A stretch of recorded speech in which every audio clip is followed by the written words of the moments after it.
The earlier chapters we reviewed focused on the energy-yielding nutrients, carbohydrate, fat, and protein, and how they eventually enter the metabolic pathway to provide us with a form of energy, or specifically ATP.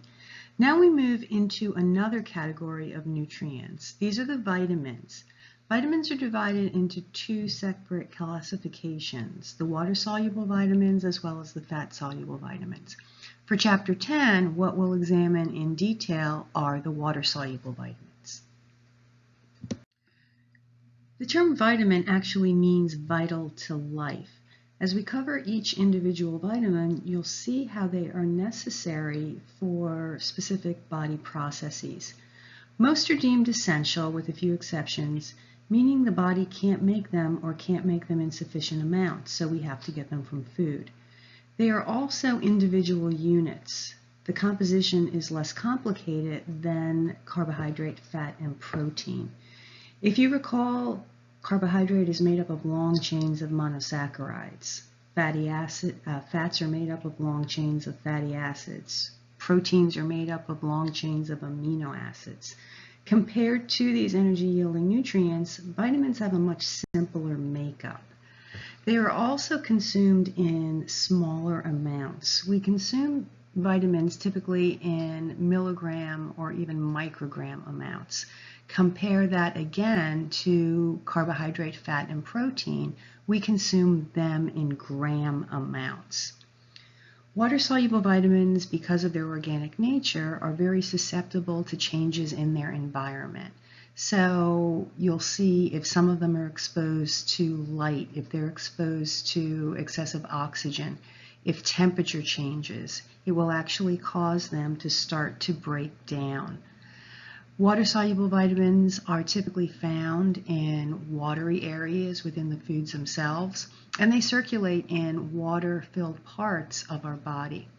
They're not stored extensively in body tissue. There are a few exceptions, which we'll note, which means that they are usually excreted if we take in larger amounts than what our body needs. Water-soluble vitamins, because they are water-based, they are transported in the bloodstream or the vascular system, as we also noted with carbohydrate as well as protein. When we review the fat-soluble vitamins in Chapter 11, you'll see that they are typically found in what we would refer to as the fatty or oily portions of food. They are also stored in fatty areas in our body as well as in our liver, which means that there's a much greater risk of toxicity if we consume large amounts of them compared to the water-soluble vitamins. As far as transportation through the body, the fat-soluble vitamins have to go into the lymphatic system first before they will eventually enter into the bloodstream or the vascular system. The water-soluble vitamins include all the B vitamins as well as vitamin C. Vitamin C has a completely different set of functions, so we're going to take a look at that vitamin separately. What you'll see is that many of the B vitamins have a common function as a coenzyme. These coenzymes are complex organic molecules that are necessary for enzymes to function. Coenzymes are not a source of energy themselves, but they are critical in being able to generate energy through the metabolic pathway. So remember what an enzyme does? It facilitates a chemical reaction. There are coenzymes which are necessary to allow compounds to respond to these specific enzymes. If the coenzymes are lacking, the reactions can't occur, which means some new compounds can't be made and some other compounds can't be broken down. Consider the processes that we discussed in Chapter 7, such as glycolysis. Glycolysis is the conversion of glucose to pyruvate. Well, that reaction can't occur unless there are certain B vitamins present. Then think about the process of glucose molecules being combined in the body to be stored as glycogen. Well, if there are inadequate amounts of certain B vitamins present, that particular reaction also cannot occur efficiently.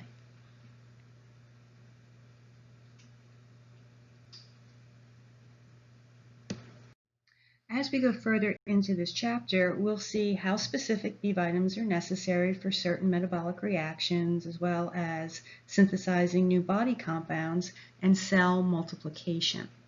So what are these B vitamins? Well, they include thiamin, which is known as B1, riboflavin, which is known as B2, niacin, B3, biotin, pantothenic acid, B6, folate, as well as B12. Starting at the top of the list, we'll take a look at thiamin, or B1. Main function to note is as a coenzyme, which is known as TPP. This is involved in energy metabolism and specifically the conversion of pyruvate to acetyl-CoA, as well as being necessary for a step in the TCA or Krebs cycle. Thiamin also is necessary for nerve activity. It allows cells in the nervous system to communicate with each other. The thiamin RDA is primarily based on its role in enzyme activity. And generally, if a person is eating enough food to meet their energy needs, they're getting enough thiamin. As far as concentrated food sources of thiamin, well, it's found in wheat germ, whole grain foods, fortified or enriched grain products, as well as legumes, pork, organ meats, and soy milk. People who fail to eat enough food or are not able to have access to enough food are at a greater risk for nutrient deficiencies, including thiamin deficiency. What can result from inadequate amounts of thiamin include a disease condition which is known as beriberi. Wet beriberi reflects damage to the cardiovascular system. Dilated blood vessels occur which cause the heart to overwork and the kidneys hold on to sodium and water, resulting in edema, or specifically what we refer to as a pitting type of edema. Dry beriberi reflects damage to the nervous system, which is typically characterized by muscle weakness as well as muscle wasting. Alcohol consumption, excessive alcohol consumption, has been shown to impair thiamin absorption significantly, and it causes the B vitamin to be excreted at larger amounts through the urine. This increases the risk for deficiency and the development of the condition of beriberi, as well as causing disorientation and memory issues. As far as toxicity issues, if one consumes larger amounts of thiamin, there have been no adverse effects noted. Next on our list of B vitamins is riboflavin, which is also known as B2. Riboflavin participates as two coenzymes which are necessary for energy metabolism. These coenzyme forms are known as FMN and FAD. Like thiamin's RDA, riboflavin's RDA is primarily based on its role in enzyme activity. And most people in the United States will get adequate amounts if they're consuming a balanced diet. Our best food sources of riboflavin include milk and milk products, enriched grains, whole grains, liver. Most meats also contain riboflavin, as well as green leafy veggies, things like spinach, kale, collard greens, and so on. If a riboflavin deficiency were to occur, it may lead to a condition which is known as a riboflavinosis. Typical symptoms would include inflammation of the membranes of the mouth, skin, eyes, as well as the GI tract. If one were to consume more than the RDA of riboflavin, there have been no toxicity issues associated with that. There is a stability issue to note when we're talking about riboflavin. UV light will destroy this particular B vitamin. Milk, which is one of our best sources of riboflavin, is usually packaged in cardboard or opaque containers. This is to avoid any degradation of the vitamin that can occur if the milk were packaged in a clear glass bottle. Niacin, or B3, consists of two different chemical structures, nicotinic acid and nicotinamide. The body has the capability of converting nicotinic acid from food to nicotinamide, which is the form transported through our bloodstream. There are two coenzyme forms which participate in many metabolic reactions, and these are known as NAD and NADP. Niacin is considered unique among the B vitamins because the body can also make it from the amino acid tryptophan. However, this conversion only occurs if the needs of protein synthesis that require tryptophan are met. Approximately 60 milligrams of dietary tryptophan are needed to make 1 milligram of niacin. So when we look at the RDAs, you'll see that the RDAs are actually stated as niacin equivalents.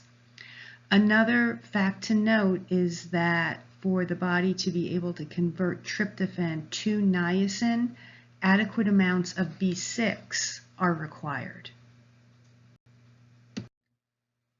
Diets typically in the United States can provide us with adequate amounts of niacin, and we very easily can meet the RDAs, which are noted.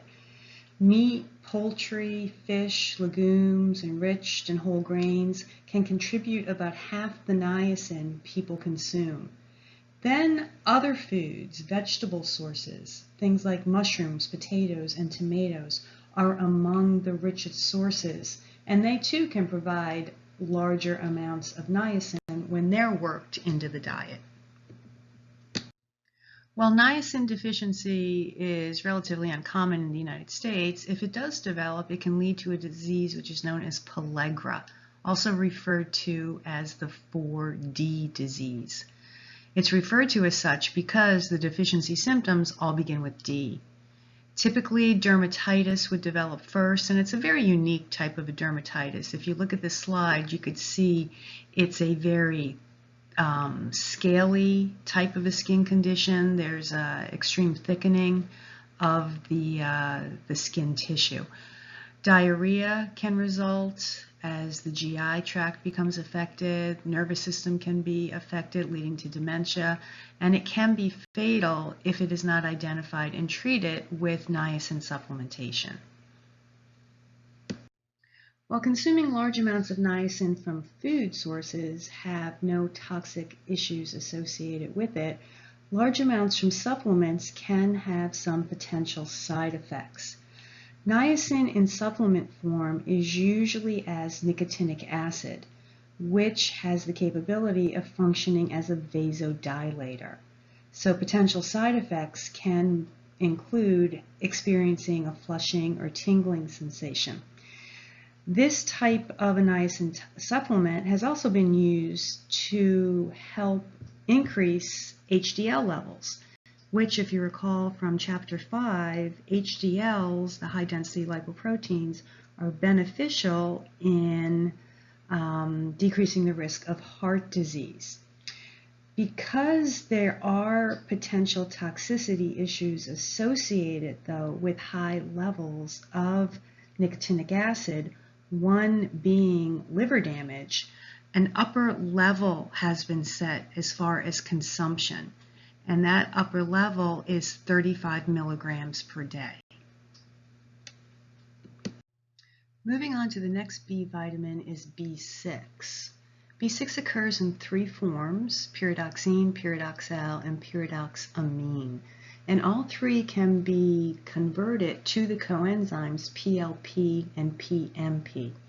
These coenzymes have many functions, including amino acid and fatty acid metabolism, conversion of tryptophan to niacin, as well as the conversion of tryptophan to serotonin, which is a neurotransmitter which plays a role in mood, sleep, as well as cognition. Additional functions of these enzymes, or coenzymes I should say, include synthesis of heme, nucleic acid, as well as lecithin. As with other B vitamins, the RDA is based on the amounts needed to maintain an adequate level of B6 for its coenzyme functions. Good food sources of B6 include meats, fish, poultry. Liver is especially rich in B6. Soy products, basically any protein-containing food is going to provide a good amount of B6. Legumes and potatoes, bananas and watermelon are also rich sources of B6. Without adequate amounts of dietary B6, there are some deficiency symptoms which can develop, and they include anemia, specifically what's known as a microcytic anemia, which means that the red blood cells are very, very small and underdeveloped. A specific type of scaly dermatitis can develop, as well as some neurological issues such as depression, confusion, and even in severe cases, convulsions or seizures. There are some notable interactions as far as what can interfere with B6. The first to note is alcohol. Large amounts of alcohol can actually destroy the vitamin and render it incapable of performing its functions as coenzymes. Also, isoniazid, INH, which is the typical medication used to treat TB or tuberculosis, that will also bind and inactivate B6.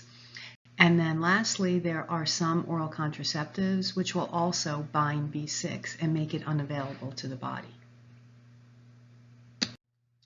As far as toxicity issues, B6 is different compared to most of the other B vitamins in that our body will store B6 extensively in our muscle tissue.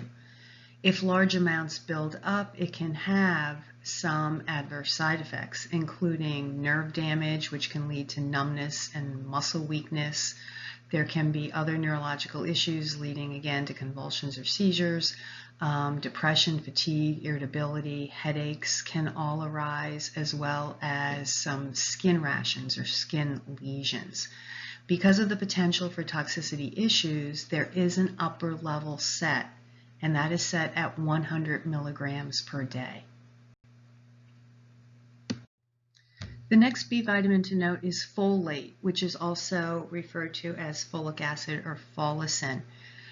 Folate is necessary to be part of the coenzymes THF and DHF, which are critical for DNA synthesis as well as cell multiplication. These coenzymes also play a role in the formation of hemoglobin and are critical for B12 being able to be converted into its own coenzyme form. The RDA for folate is set at 400 micrograms a day for adults. However, the need for this particular B vitamin increases whenever cells are rapidly multiplying, such as what occurs during pregnancy. The RDA increases for pregnant women up to 600 micrograms a day, and this has been shown to help decrease the risk of what are known as neural tube defects, or more specifically spina bifida and anencephaly. Folate supplements taken 1 month before conception and continued throughout the first trimester of pregnancy can help to prevent neural tube defects such as spina bifida. Spina bifida you can view here in this particular slide. And we will actually address neural tube defects and the connection with folate in a bit more detail when we cover chapter 15. With the exception of liver, most meats are poor sources of folate. Folate tends to be higher in plant-based foods, so you'll see it in grains. Fortified grains will even add additional folate. Leafy green vegetables, again, spinach, kale, collard greens, legumes, as well as seeds tend to be rich sources of folate. Folate deficiency impairs cell division, so you could see directly how red blood cells would be affected. What can develop is a condition known as macrocytic anemia, also known as megaloblastic anemia. This is where the red blood cell is very large, but it's immature. Without that adequate amount of folate, the DNA synthesis is altered and the red blood cell can't divide and mature. In addition to this type of anemia, other deficiency symptoms can include that the GI tract cells, as well as mucous membranes, will lose their integrity and start to deteriorate.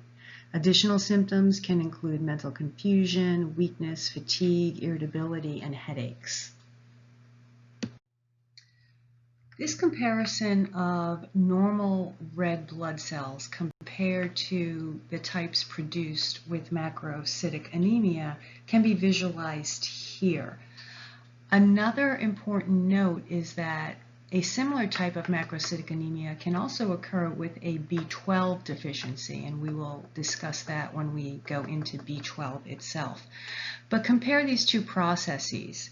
If you look on the left-hand side, that's normal red blood cell production. So you can follow the process all the way through from the synthesis of the DNA and cell division all the way down to the development of that healthy red blood cell, which is packed with hemoglobin and has a great capability of carrying oxygen throughout the body.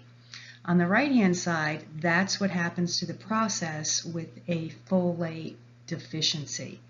Without that adequate amount of folate, the whole process is interrupted and affected.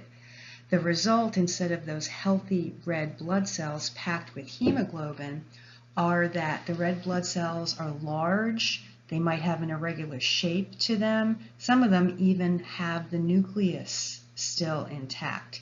They very simply can't carry oxygen or travel through the capillaries very efficiently.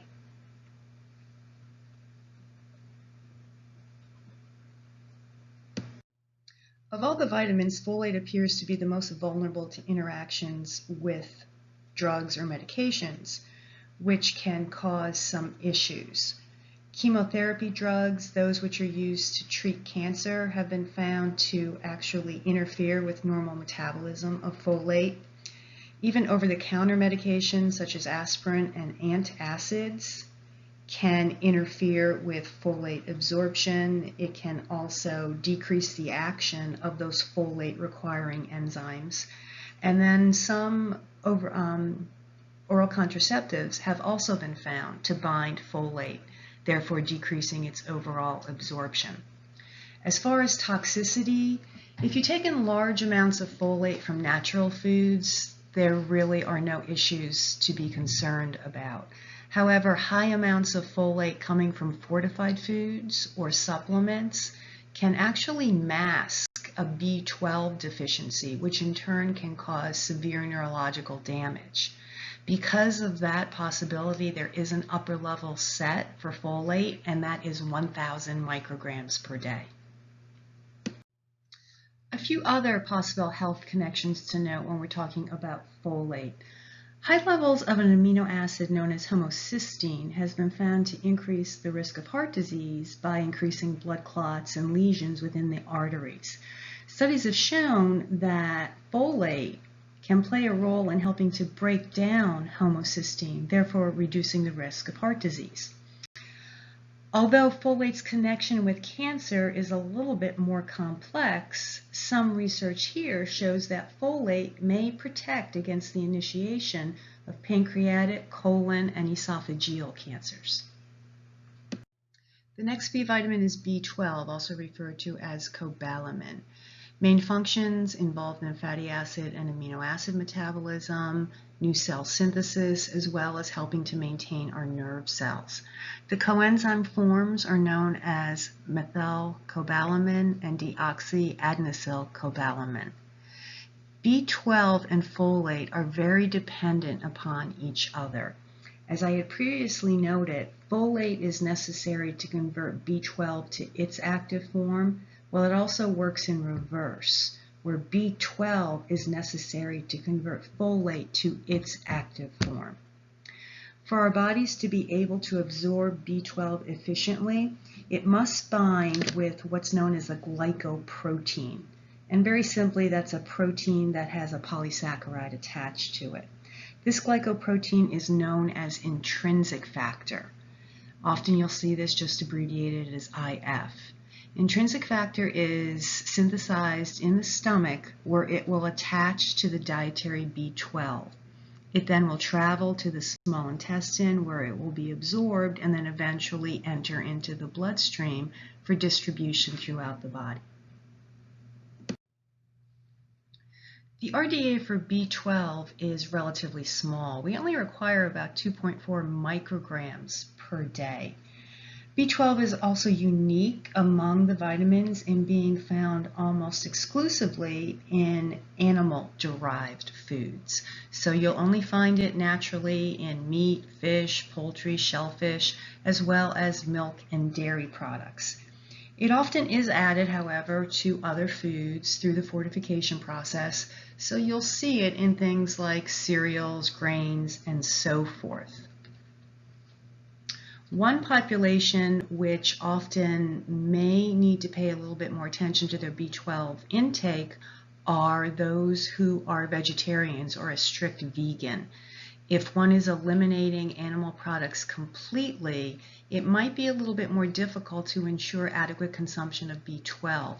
And often in those situations, a supplement which contains an appropriate amount of B12 is recommended. A common result of B12 deficiency is pernicious anemia, which is a macrocytic anemia similar to the type we saw in the folate information. The cells are large, they're immature, but they're unable to carry adequate oxygen. As I had previously noted, B12 requires intrinsic factor for absorption. This condition is not due to inadequate B12 per se, but inadequate amounts of intrinsic factor. The symptoms can include fatigue, poor appetite, muscle weakness, with the potential progression to neurological issues and paralysis. So what situations would cause inadequate production of intrinsic factor? Well, it tends to be common in the elderly, especially with those who develop a condition known as atrophic gastritis.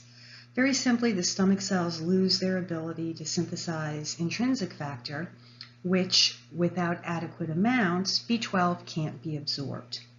Other conditions can also cause inadequate intrinsic factor, possible genetic defects, or if there's some type of an injury to the stomach cells themselves, maybe from radiation treatments or even severe ulcerations.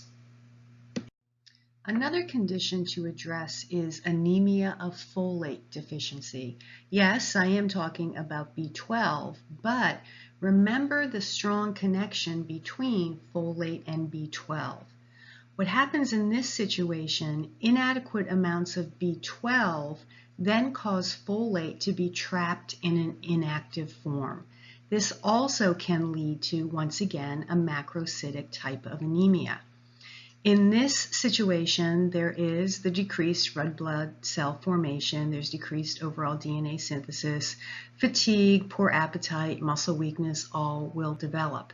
The difference, however, is there are no neurological symptoms that will develop the same way that will develop with pernicious anemia. So what then are the treatments for these interrelated types of macrocytic anemias?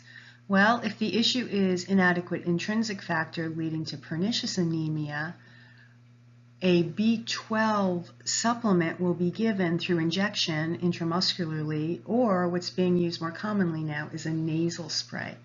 So remember, the issue is inadequate intrinsic factor in the stomach. Taking larger amounts of an oral B12 supplement is not going to help with absorption as long as intrinsic factor is lacking. So the treatment has to bypass the GI tract, which is why it has to be given again either as an injection or through a nasal spray. If it's a macrocytic anemia that simply is due to inadequate amounts of B12, the treatment would be a B12 oral supplement. And if it's due to inadequate amounts of dietary folate, then the remedy would be to take a folate supplement.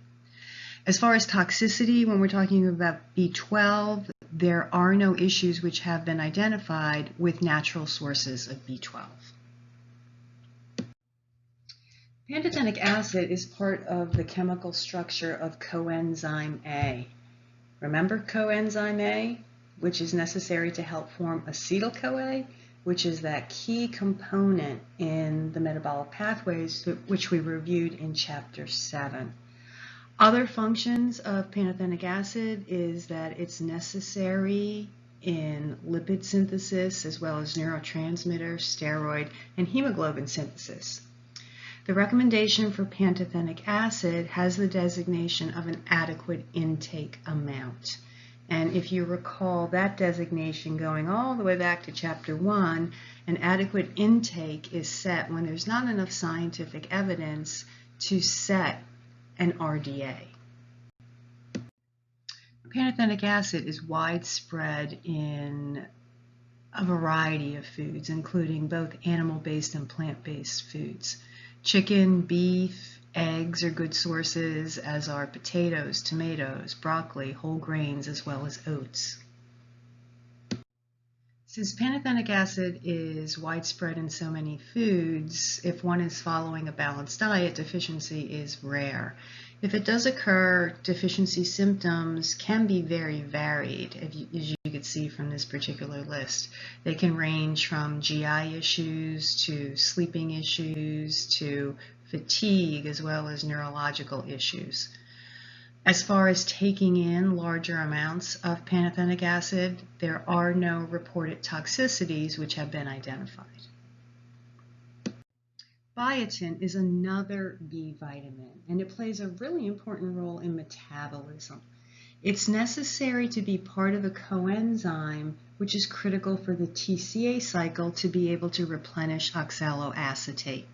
Going back once again to Chapter 7 in metabolism, if you recall, oxaloacetate is necessary to start the TCA cycle, and then it actually is synthesized again in the last step of the TCA cycle. So biotin is very important for this particular step. It also plays a role in fatty acid synthesis as well as amino acid metabolism. As far as dietary recommendations, it does not have an RDA set, but it does have an adequate intake, which for adults is 30 micrograms per day, which is a very, very small amount. Biotin is widespread in foods. You will find it in whole grains, soybeans. Organ meats are especially rich, so once again, liver is going to be a concentrated source. Egg yolks, fish are also very good sources of biotin. Biotin is also a bit unique in that our GI bacteria can synthesize a small amount of biotin. Even though the bacteria can make this biotin, it really doesn't contribute much to the amount which can actually be absorbed. Since biotin can be found in quite a variety of foods, deficiencies again are pretty rare in the United States. If some symptoms do develop, they can include some of the ones that are listed here. They can include some neurological issues. They can include some skin issues, including rashes. It can also cause some hair loss. As far as toxicity issues, there has been nothing identified with taking large amounts of biotin and experiencing adverse effects.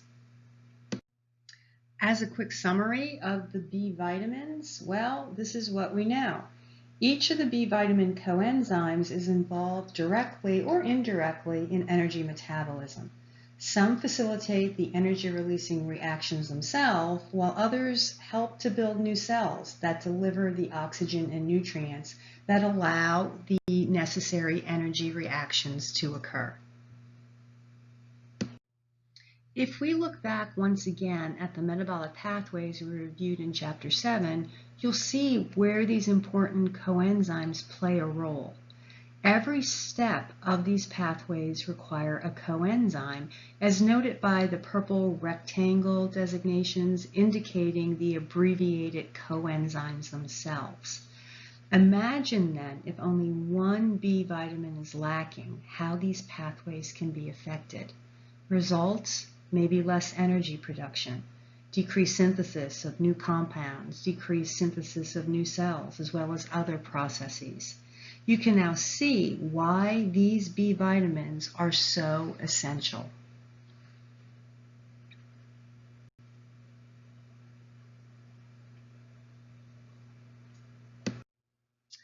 We'll now move on to vitamin C, which also falls under the classification of a water-soluble vitamin. What you'll see is that vitamin C may be similar to the B vitamins because it functions as a cofactor, again, which helps to facilitate a chemical reaction by an enzyme, but it also has other diverse functions. The first that we're going to take a look at is that vitamin C functions as an antioxidant. This means that it defends the body against what are known as free radicals. Free radicals are unstable molecules that have unpaired electrons, which can cause cell damage. Vitamin C will give up its own electrons to stabilize these molecules. The result then is protecting the body from oxidative stress and therefore has a role in disease prevention.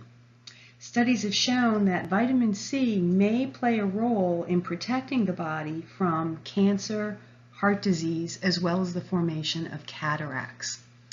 Vitamin C is also added to foods because of its antioxidant properties. It can prevent damage from oxygen to the food itself and therefore extend the overall shelf life. Vitamin C functions as a cofactor in collagen formation. Vitamin C helps to form the fibrous structural protein of connective tissue, which is known as collagen. Collagen is necessary for bones, teeth, tendons, ligaments, scar tissue, as well as artery walls. It works with iron to synthesize hydroxyproline, which is critical to collagen formation. Vitamin C also is a cofactor to other reactions. It helps to synthesize carnitine, which is a compound that transports fatty acids. It participates in the conversion of tryptophan and tyrosine, two amino acids, to the neurotransmitters serotonin and norepinephrine. It also assists with the synthesis of thyroxine, which helps to regulate metabolic rate. In fact, it's been shown that when metabolism speeds up in times of extreme physical stress, the body's use of vitamin C increases. The last function we'll explore, but probably the most well known, is vitamin C role in the prevention and treatment of the common cold. While scientific evidence is inconclusive, some people will swear by vitamin C supplements as being beneficial. Vitamin C does have some ability to provide relief of congestion, and some studies do note that it can help to reduce the duration of a cold. Vitamin C helps with congestion because it can deactivate histamine. So basically it works like an antihistamine does.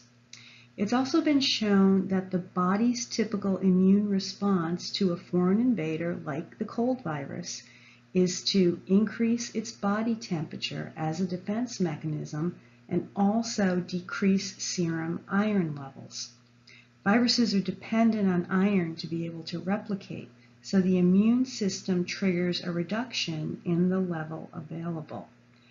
What's been shown through some studies is that 1,000 milligrams of vitamin C per day has been shown to produce the same results, where body temperature will rise and serum iron levels will decrease. There is an RDA established for vitamin C, but notice the difference for smokers. It is recommended that smokers consume an additional 35 milligrams per day. Reason being is cigarette smoking increases the need because it produces more oxidants, which trigger oxidative stress, including free radicals, which can damage cells and tissues. Remember, one of the main functions of vitamin C is to function as an antioxidant. It protects against those free radicals, so consuming an additional 35 milligrams of vitamin C is what's recommended. It's also suggested that non-smokers who are regularly exposed to cigarette smoke, secondhand smoke, also increase their vitamin C intake.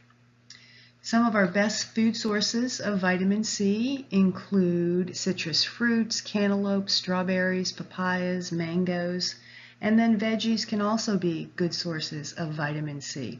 Any type of a cabbage type vegetable, so broccoli, cauliflower, Brussels sprouts would fall under that category. Dark green vegetables, as well as tomatoes and potatoes, are all good sources of vitamin C. It often may be difficult to recognize early signs of a nutrient deficiency. However, with vitamin C, two notable signs of early vitamin C deficiency are due to its role in maintaining blood vessels. Gums can easily bleed in the mouth, which is referred to as scorbutic gums. Capillaries under the skin break open, producing what are referred to as pinpoint hemorrhages. If the deficiency progresses, symptoms of what is known as scurvy may be evidence. This can include further hemorrhaging, tooth loss, bone fragility, joint pain, muscle degeneration, anemia, poor wound healing, infections, as well as depression and mental changes. Scurvy symptoms can easily be resolved with vitamin C supplementation and the consumption of vitamin C-rich foods. Toxicity of vitamin C can occur with overconsumption of vitamin C supplements. Some of these symptoms can include those which are GI in nature, nausea, abdominal cramps, as well as diarrhea, in addition to headache, fatigue, insomnia, development of rashes, urinary tract infections, and kidney stones. For someone who already is diagnosed with the condition known as gout, it can cause a flare-up and really aggravate those gout symptoms. Because of the potential of toxicity, there is an upper level set for adults, and that is 2,000 milligrams per day. This table provides you with a condensed version of the water-soluble vitamins, which were discussed in Chapter 10. Take a few moments and just review the main functions, deficiency, toxicity issues, as well as food sources of these essential nutrients.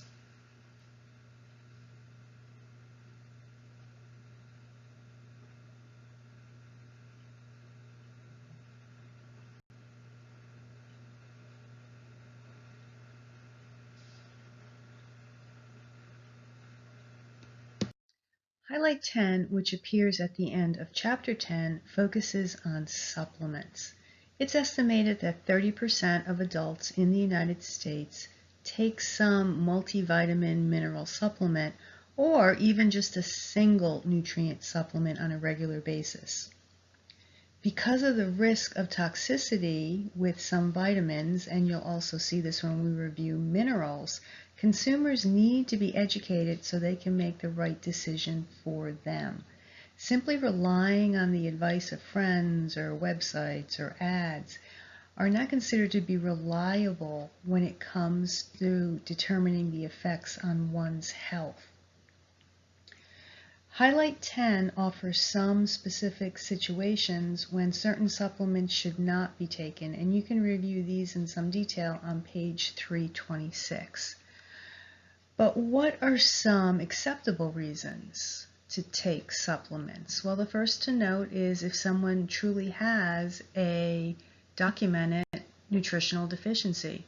If they have been shown to have a deficiency of thiamin, riboflavin, some other type of a vitamin or mineral, they should be taking some type of a supplement to bring their levels up to a normal state. People with a low caloric intake, suppose someone is following a calorie restriction for diet use. If their caloric intake falls below 1,200 calories, there's a good chance they're not going to be taking in enough of the various nutrients, and in that case, a supplement may be recommended. Vegans, vegetarians who are not consuming any animal products, there is a good chance they can become deficient in B12 and therefore need a B12 supplement. Also, with B12, as I mentioned, the condition known as atrophic gastritis. This affects the amount of intrinsic factor which is produced, which is directly necessary to absorb B12. In a condition such as that, supplementation will be necessary. People who are not taking in adequate amounts of dairy foods, or they have limited exposure to sun, they may need a vitamin D supplement, and we'll talk about the relationship there when we go into chapter 11. People in certain stages of the life cycle may also require supplements. Infants often may need to be supplemented with vitamin D, iron, and fluoride if they're being exclusively breastfed, or in some cases even if they are being formula fed.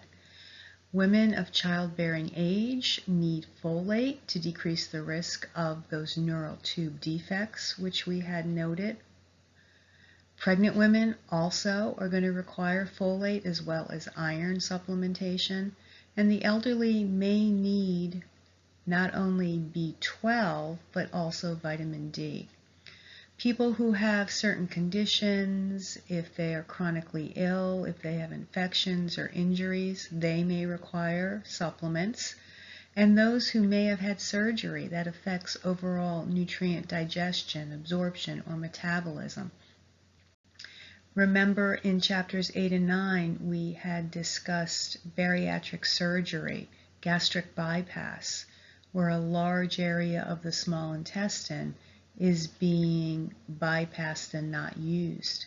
In that case, there's not enough surface area to absorb many nutrients.